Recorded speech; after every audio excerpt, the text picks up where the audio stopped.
हे तुझ्या चरणाशी देवा ठेवूनिया माथा,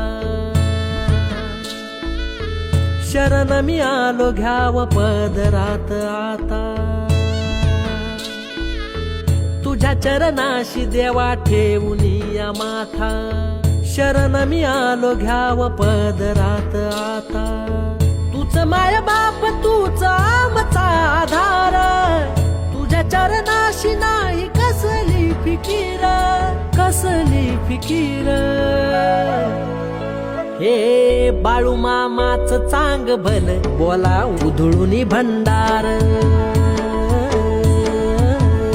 हे बाळू मामाच चांग भल